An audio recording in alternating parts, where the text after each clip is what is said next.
Greetings, ladies and gentlefish, and today I am going to bring you a review of this machine, the VK3002M, one of the Tier 6 medium German tanks, and this is the tank that leads on to the Panther, the E50, and then the E50 Aufstem. What do you need to know about this? Well, I thought I'd kick things off by giving you a little bit of historical context, both in terms of real life and also in terms of the game. So historically, there are few tanks that have made as much of an impact on armoured warfare as the Tiger, the Panther, and the T-34. And when the T-34 was introduced by the Russians, the Germans basically had no tanks that were capable of standing up to it. The sloped 40-45mm of sloped armour were capable of bouncing shots from the Panzer IIs and the Panzer IIIs that they met, and the 75 and 76mm guns they mounted were more than capable of making a horrible mess of the German tanks. And so there was a call that went out to design and build a medium tank to replace the German army's existing Panzer II, III and IVs. And this invitation was sent out to two companies, to Daimler-Benz and to MAN, to submit proposals in order to fulfill this requirement. And the design called for various different provisions to be met, and one of them was that it should mount this 75mm L70 gun. This is the gun that the Panther ended up historically using. Now, both of these companies submitted their designs. One was accepted, one was rejected. And this is the design that was submitted by the MAN company. So the prototype designs that were submitted were called the VK3002. And so you have the 3002M for the MAN design, and there's also the 3002D, and indeed the 3001D in the game as the Daimler-Benz designs. And you can see a couple of things about this tank, but just before we get onto that, this was the successful design, and it was this tank that eventually became the legendary Panther that you can see here in nice HDO vision. The 3002M doesn't have a HD model, but the Panther does. So obviously these two look very much alike. This is the prototype for this. So what do you get? What about in-game? Where did it come from in-game? Well, the Panther's been in the game for a very long time, but players haven't really been satisfied with it. The thing is that historically the Panther was a very good medium tank. And it outclassed its opposition, so the Sherman and the T-34, which it was generally facing, due in no small part to the 85mm of sloped frontal armour and the L70 75mm gun. But you have to bear in mind that this is a game, and so it's not balanced around what historically happened. So the Panther in-game is not balanced around fighting unupgraded Shermans and T-34s, because that would be horrifically unfair. And when Wargaming tried a historical battle mode, thus far it's been a bit of a failure, if we're going to be brutally honest.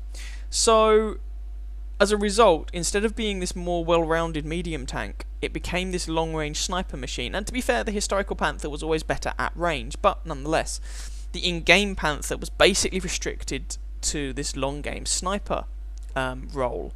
And people complained, and many people said it should have been a Tier 6 rather than a Tier 7, and blah blah blah, and basically, Wargaming introduced a Tier 6 Panther. There we go, prototype Panther, VK3002M.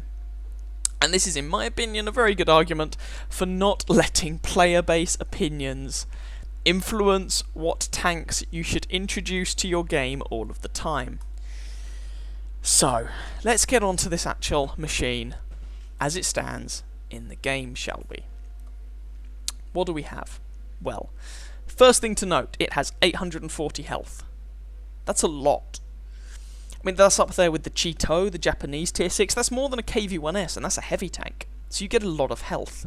It's also fairly heavy at 42 tons for a medium tank. Now, it's got a respectable engine, so its power-to-weight ratio is not abysmal. It's not brilliant, but it's not abysmal at basically 16.5 horsepower per ton. Speed limit of 55 kilometers an hour. So it's not a slow machine, but where it falls down is in the traverse speed. It doesn't turn all that well. I mean, it's okay, but the traverse speeds are comparable with a heavy tank. The armour, well, we'll go into the armour in more detail in a moment, but you have 60mm of sloped frontal hull armour, 100mm of frontal turret armour, and that goes down at the sides and the rear. But you should note that this tank in the tech tree comes after the Panzer III/4, and that also has 60mm of sloped frontal armour. So the armour on this is not amazing. Anyway, view range of 370 meters is fairly respectable. Signal range of 710, yeah, sure, whatever. It's pretty decent. So what else can we talk about with this thing? Well, let's just talk about the gun, shall we? This thing has 2 guns available to it, but if you've got any common sense, you'll only ever use one of them. So there we have the 75mm KWK-40 L48 gun, and there's the L70 gun. So the gun on the right here is the gun that the Panther historically used. The gun on the left here was the gun that the Panzer IV historically used. So we have on the left the stock gun, but you will never have to use this. Why will you never have to use this? Well, I just realised I told you a lie earlier on, but that'll become apparent in a moment. Why will you never have to use this? Well, this tank follows straight on from the VK3001H. Sorry, I said a moment ago it was the Panzer III/4. That's a lie. The Panzer III/4 is a Tier 5 medium, but it does not lead on to this. So this tank carries on from the 3001H, and you can unlock that gun on the 3001H, i.e. this gun. You can already have it unlocked, so you never have to use this gun, so I'm not going to talk about it. So what do you get? Well, 75mm gun, 14.29 rate of fire, which is not bad. 150 pen, 135 average damage, that goes up to almost 200 pen with premium ammunition, 0.35 dispersion at 100 meters, which is good, 2.3 second aim time, which is alright. So basically, if you compare this to the other Tier 6 guns, and in particular the other Tier 6 75mm guns, what you get is a tank that sacrifices a bit of DPM and a little bit of alpha damage in some cases for fractionally better accuracy and decent penetration, basically. So for example, if we compare this to the gun on the Cromwell, for example, there we go, there's the Cromwell's gun. You can see they both have the same aim time. The accuracy on the German gun is marginally better, 0.35 dispersion versus 0.36. The lower the number, the better on that stat. The alpha damage is the same, 135. The penetration is 5 whole millimeters more. Wow. And the rate of fire is worse, giving the British gun higher DPM. If you look at the other stats, you can see that their HE shell performance is identical, 175 average damage, 38mm of penetration, but the British gun gets marginally better premium ammunition performance. It's APCR in both cases, but the Brit gun gets just over 200 and the German gun gets just under 200. So basically, comparing these two, you sacrifice premium ammunition penetration and DPM for a fractional increase in accuracy and a fractional increase in penetration with regular AP. Yeah. To my mind, this gun is not bad, but it's not great. In my opinion, the British gun is better. But, you know, that's the gun that the German tank has. And here's the thing. So, I'm just going to compare those two tanks again. Here's the VK, and here's the Cromwell, and take note of the relative sizes. The VK is much larger, and it's got a slightly more accurate gun. Basically, this is a German medium tank that's designed to be used at range. If you get into a close range knife fight with it, it doesn't turn well enough to do well in that situation. It doesn't have the DPM or the alpha damage to do particularly well in that situation. And it's a very large target, so it's very easy to hit, and its armor's not very good, so it's very easy to penetrate. So it really wants to stay at range, but the problem is that while the gun is not bad, the gun isn't really good enough to reliably be good at range, or certainly comparing the two guns, it's not significantly better at range than the British gun, and in some situations you could argue that the British gun is actually better at range, sacrificing that accuracy and a little bit of penetration for better DPM and better premium ammunition performance. And so this tank starts becoming a little bit awkward. The gun depression on it is 7.5 degrees, which is not terrible, but it's not fantastic. If it had better gun depression, you could use your turret armor more, and that would be good, but it doesn't, so that's a bit of a struggle. And it's really difficult, in my opinion, to find a place for this tank. I mean, the side armor's not great. You can angle this tank, but you have to be careful because the side armor's only 40mm thick. The ammo rack is located just here on this side corner, so if anybody shoots you there's a very good chance they're going to hit your ammo rack, and in my experience it tends to explode quite a lot. It's quite fragile. And it's a German tank, and your transmission is just here under behind the front lower plate, so shots through the front tend to knock your engine out or set you on fire. And so it's really difficult to recommend this tank compared to the other tier 6 mediums. The one thing it really does have going for it is the hit point pool, 840, and the ramming potential, I guess. But 840 hit points means that this tank is one of only 2 tier 6 medium tanks that can reliably take 2 shots from a Russian 122mm gun. They do 390 alpha damage. A Cromwell will die in 2 shots most of the time from that gun. The VK has a decent chance of surviving 2 shots. So there's that. But it's really hard to find a role and a place for this tank, in my opinion. So let's have a quick look at the research tree and see what we got. So I've already mentioned the guns. You unlock this gun on the VK3001H here. So you've already got it unlocked. So you never have to play the stock gun, which is nice. The turret, obviously, you have to unlock, but you do not need the turret in order to mount the top gun, which is another nice feature, so you can just mount the top gun straight away. Radios, well, I mean, these radios are common to so many different tanks. There's a very good chance you will have already unlocked them at some point. But if not, you can unlock these radios. It's not a big deal. Engines, right. So you have this engine, which develops 650 horsepower. I'm not mentioning the stock engine, because of course you get that stock. Anyway, you have these 2 engines, which if you have not gone down any of the other German tank lines, you will not already have unlocked. So you will have to unlock both of these engines, and of course you've got the suspension. So what I would do is mount the top gun straight away and concentrate primarily on these engines. The turret basically just gives you a bit more HP, which is nice, but concentrate on these engines, because playing it with a 580 horsepower engine is going to hurt. You want to be playing it with this top engine. So I would concentrate on unlocking these engines as soon as you can. But the grind on this tank isn't terrible. Fully upgraded, it's not massively better than when it's not fully upgraded. It's not a bad grind. And then, of course, unlock the Panther, which comes after it. What about equipment and crew skills? So let's start with crew skills. Sixth Sense on the Commander. Repairs on the Gunner. You could choose something else, but I would suggest repairs. You need preventative maintenance on the Driver if you're going to keep this tank. You want to reduce the chance of engine fires because it happens all the damn time. Repairs on the Radio Operator, and again, your ammo rack is just horrible, so get safe stowage. As for equipment, well, consumables, I've got the standard 3 consumables. What about equipment? Well, what would I suggest? I would suggest a gun rammer. And then you've got a bit of choice. The gun lane drive you could mount for the 10% buff to aim speed, because the aiming time does feel a bit painful. Coated optics are not a terrible idea, give you a bit more view range, ditto for binocular telescopes.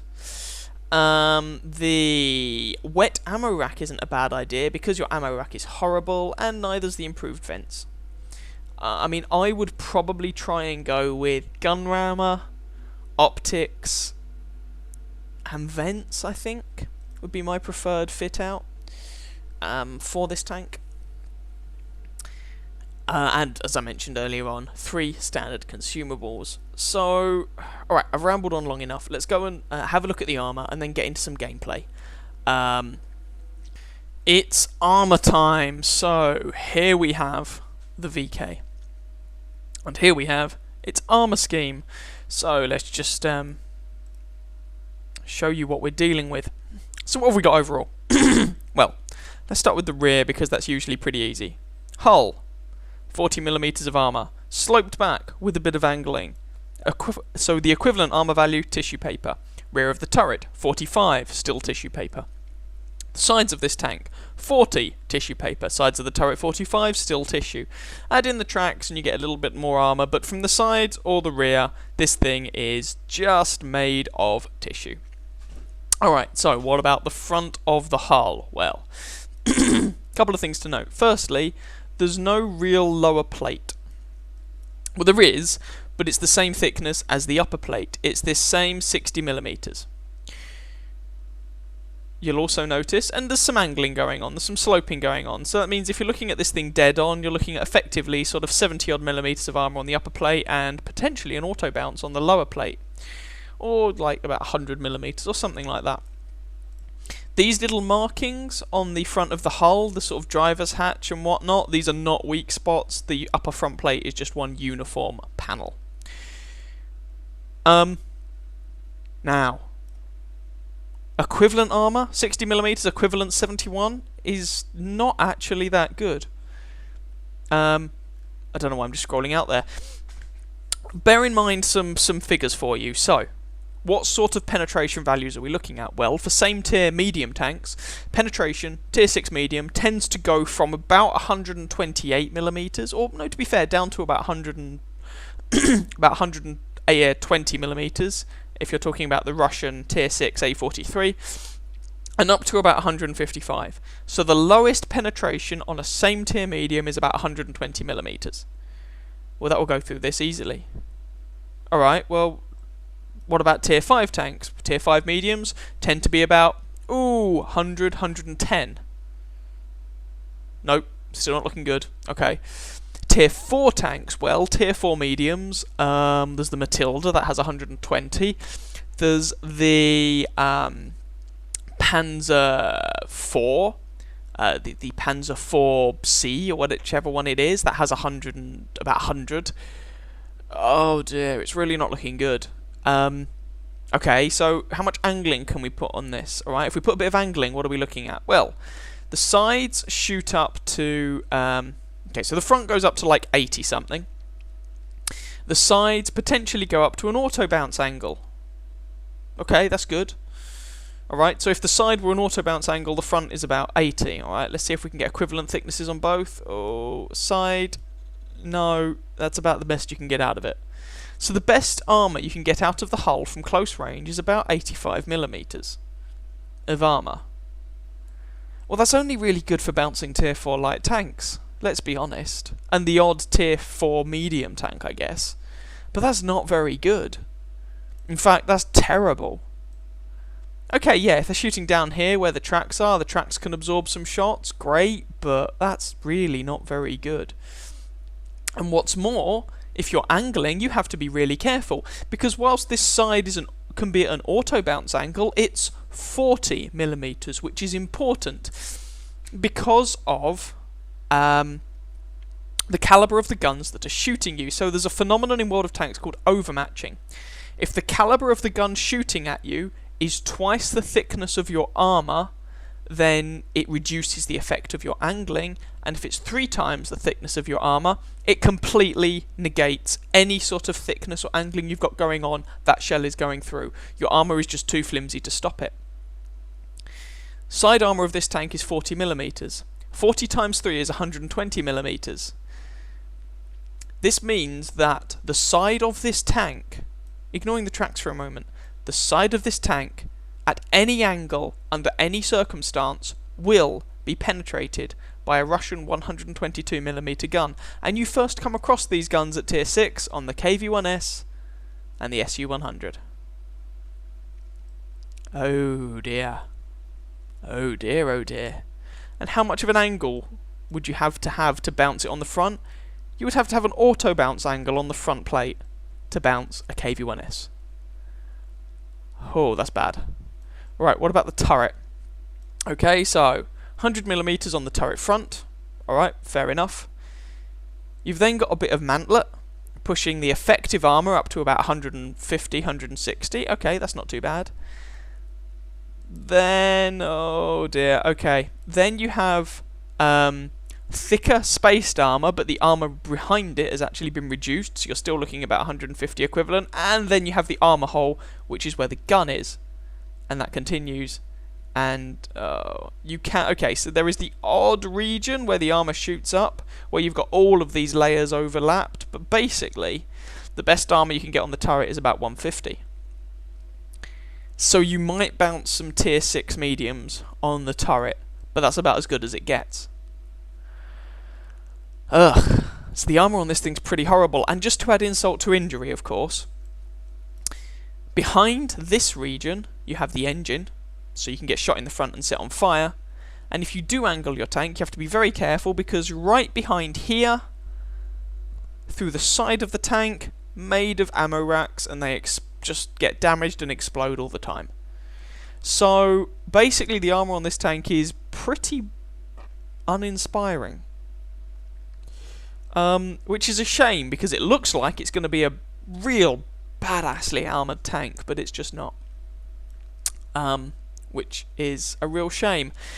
The one saving grace, perhaps, is that the lower front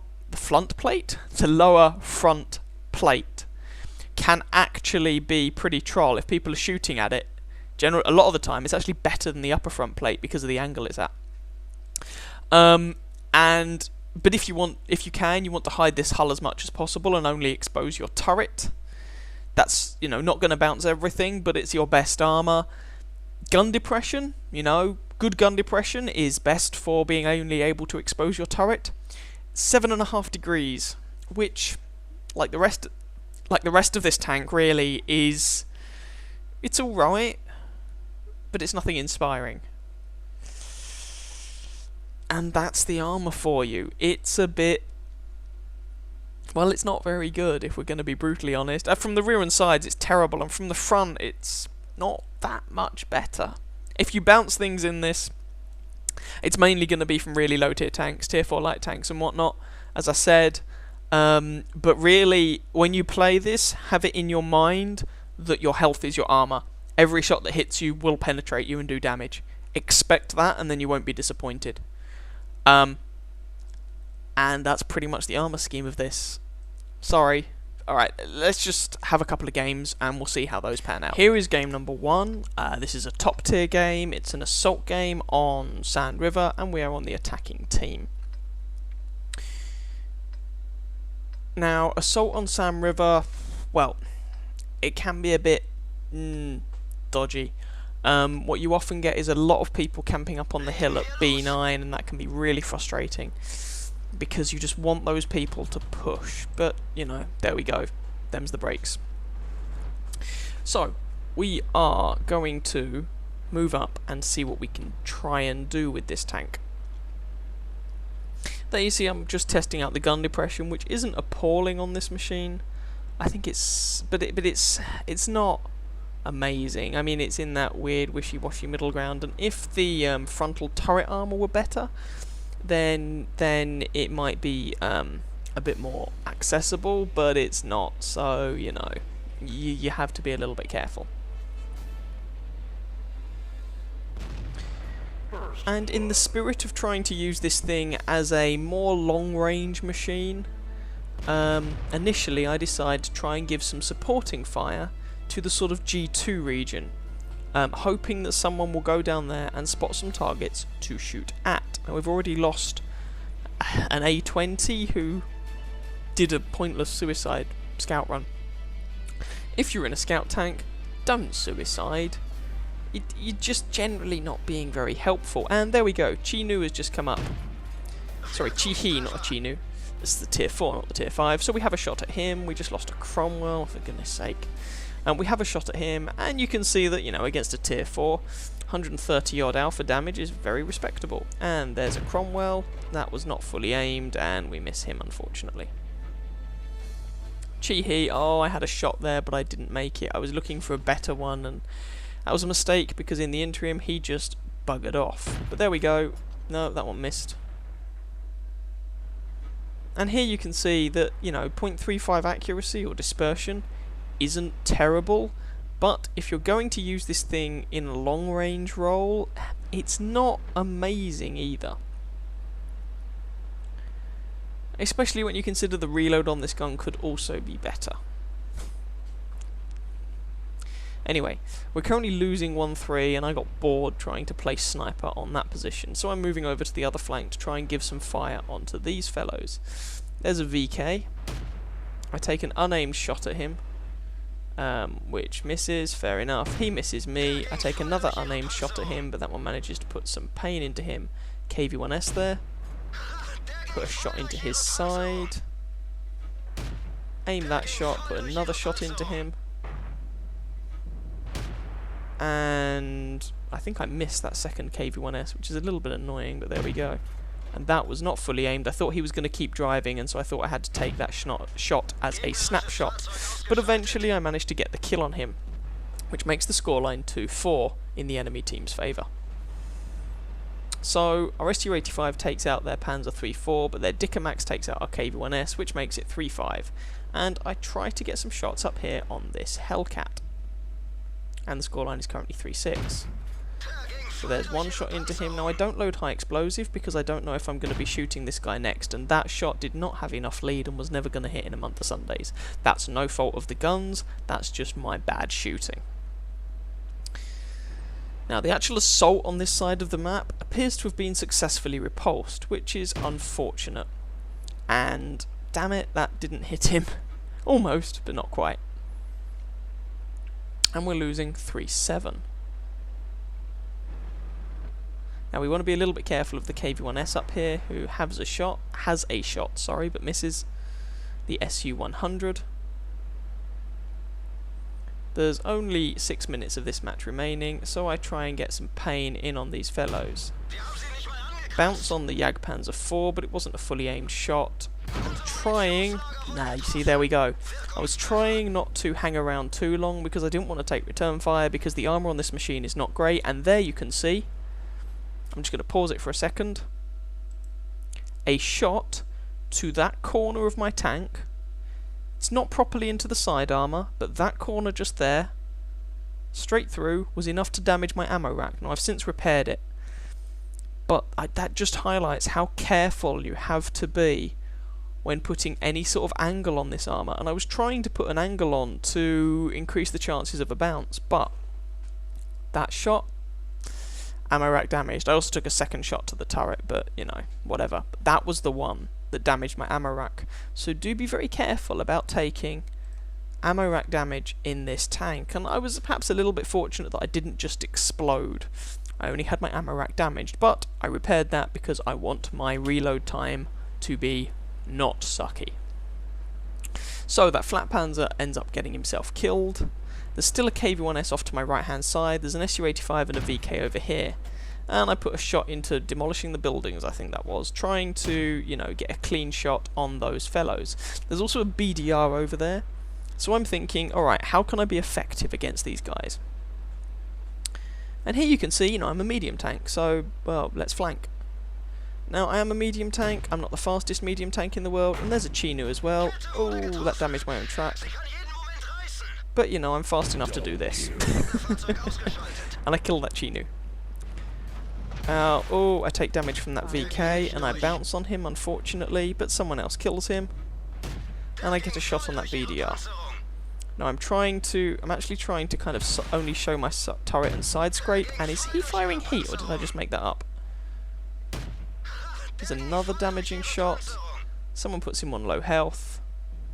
And someone else kills him, but I take a shot to the rear. Now, I can't see anyone there, so I think that was actually artillery that shot me in the back. So some splash damage from the Birch gun or something. Especially because there was another shot shortly afterwards, so I think that was splash damage from the Birch gun. But after that engagement, I am now on 79 health.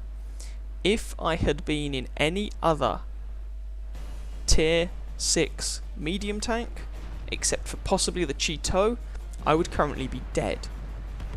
Having said that, if I was in some of the other tier 6 medium tanks, I might have bounced a shot or two here or there more than I did. Swings and roundabouts. And we've managed to level this up a bit to 9 kills to 8. But there's less than 4 minutes of the game left, so we need to do something with this. But I don't really have the health anymore to push the tempo, unfortunately. But I'm going to try coming up here anyway. No, apparently not.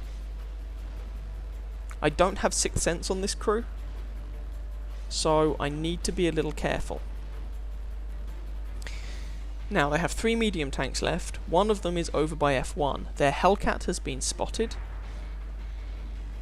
That's their Cromwell over by F1 because he just killed our Matilda 4. Our KV-1S nukes their Hellcat, so we're winning 10-9 with 3 minutes and 10 seconds left. But we still need to be careful. I'm trying to see if I can get any spots on anyone. And that's the 3-minute mark we've just reached. But I'm not able to see anyone.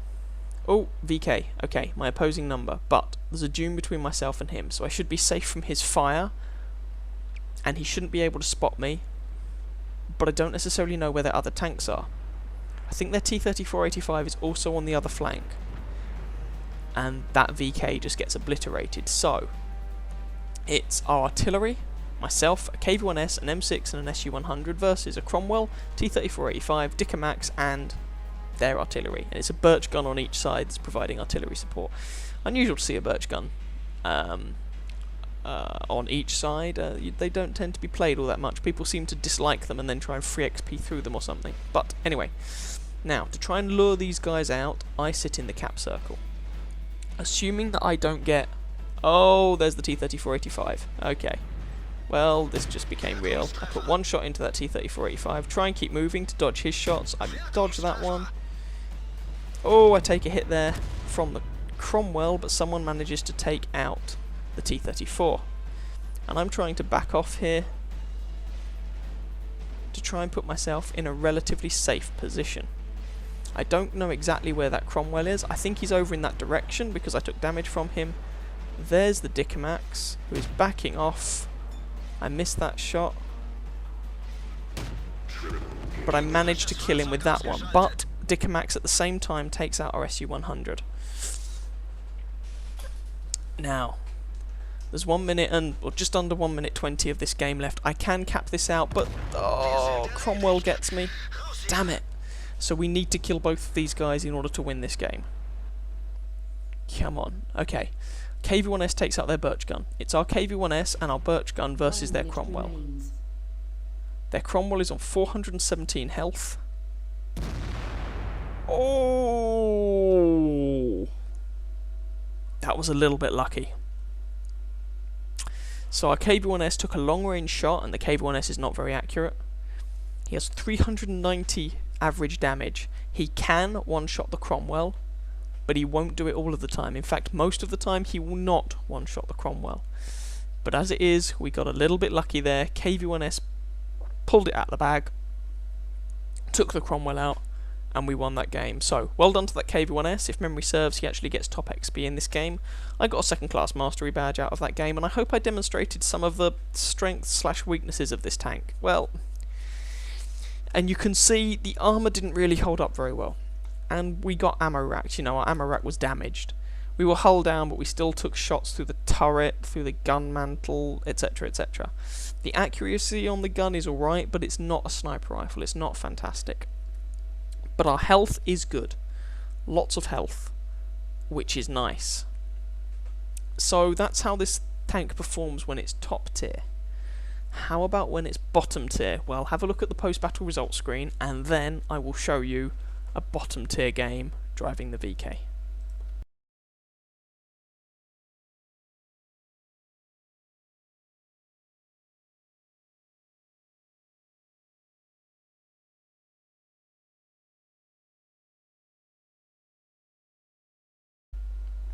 Here we are in game number 2. As I said, this is a bottom tier game, and we are here on Komarin. Yes, Komarin, the new Komarin. And we're going to see what we can do. Now, in this sort of game, your armour isn't very good, but let's be honest, the armour of a tier 6 medium isn't really going to hold up in a tier 8 game. anyway. And so your higher health becomes arguably more important, I would say. Is certainly useful. I mean, as I mentioned before, the health means that you can reliably survive 2 hits from a 122mm gun, which is quite nice. So, initially I decided to come over to this bush location. From this side of the map and this bush location, you can often get some spots on the enemy team as they proceed to the other flank of the map.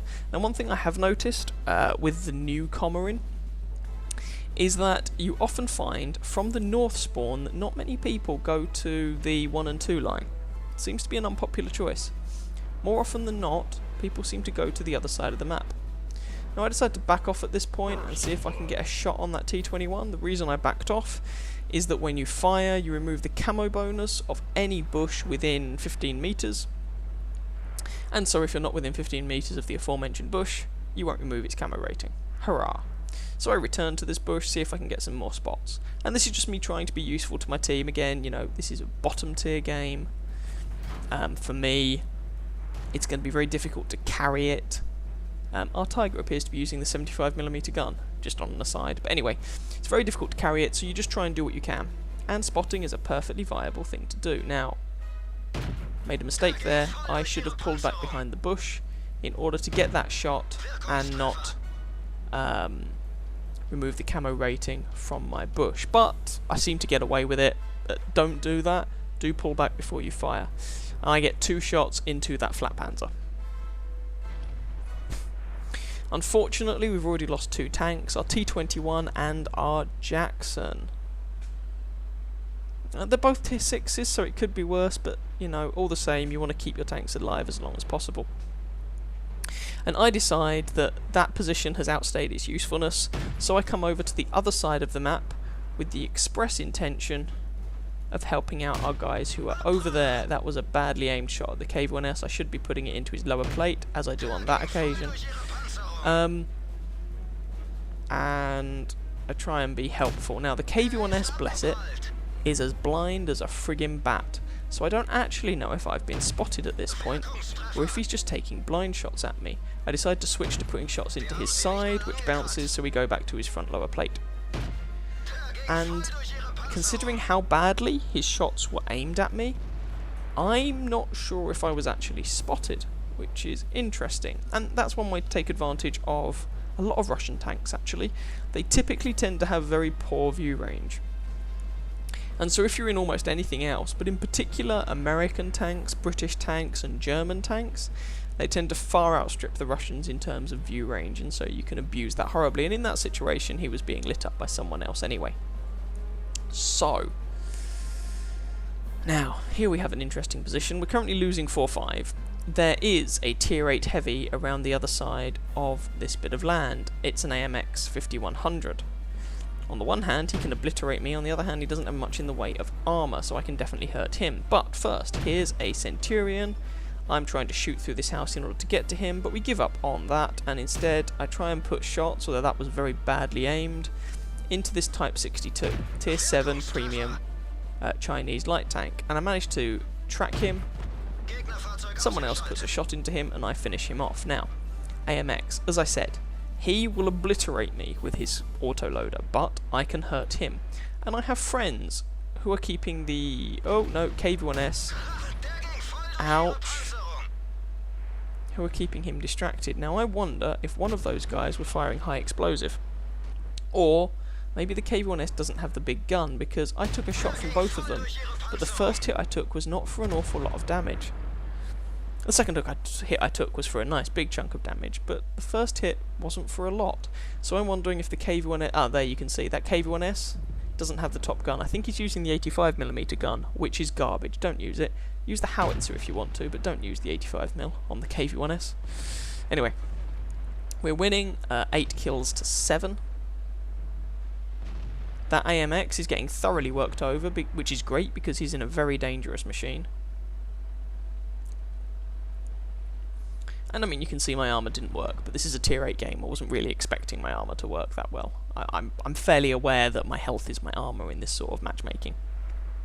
In fact, in most games you're in, realistically speaking, your health is your armor, as I've said on before. So just trying to make myself useful, bounce on the Centurion. I mean, it wasn't a particularly well aimed shot, so fair enough. And there's Mr. AMX. And we put a shot into him, pull back because I don't want to get hit by him, and the Tiger II finishes him off. Now, Centurion's a bit of a hard nut for me to crack, but there is a Nashorn, and I can hurt the Nashorn. Trying to find a shot on him. But in the end, I'm not sure where there is a reliable shot on that chap, so I take one shot and hope that it hit. And then he disappears from view. In the interim, I decide to start demolishing this Centurion's cover, using the logic that then that will allow more people to put pressure on this guy. Again, I've got a fairly rapid firing gun, and in this sort of matchmaking I'm trying to do what I can to help my team win. And I think removing this guy's cover will be helpful to my team. There we go, shot at the top of his turret, but even the top of his turret is armoured sufficiently that my 75mm gun is going to struggle. They lose their Lerva, and they're currently losing 12-7. I load the APCR to try and punch through the top of this guy's turret, and I successfully put a shot in. I go back to armour piercing. Maybe I should have stuck with the APCR, but that one successfully does some damage as well. And we switch back to APCR, and someone else kills him. So I go back to AP, and there you can see I carry a stock of armour piercing, composite rigid, for situations like that, where you can't penetrate your opponent reliably, even in his weaker spots. Now you can see I did actually get a penetrating hit with my armour piercing eventually, but the armour piercing I had to aim for his commander's hatch. With the APCR I could aim for the top of his turret, which is weaker than the gun mantle on the Centurion, and generally speaking I should get a penetration. So we end up capping that game out. The SU-122-44 makes it away with about 100 and something health left. Fine, I don't really care. And that ended up being a first class mastery badge, despite the fact that I did less damage than I did in the previous game, simply because I was shooting higher value targets, higher tier targets. And you can see that, you can do perfectly well in a tier 8 game when you are bottom tier. Your gun's good enough, but don't expect that to be every game you're in, but you can have a good result when you are bottom tier.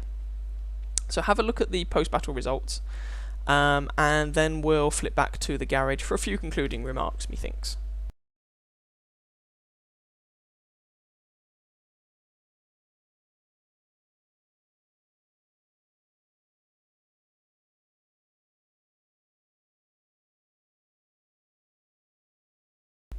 So, what are my overall thoughts on this thing? Do I like it? Am I keeping it? Well, no, I don't like it. No, I'm not keeping it. My overall thoughts on this tank are that, at best, it's decidedly mediocre.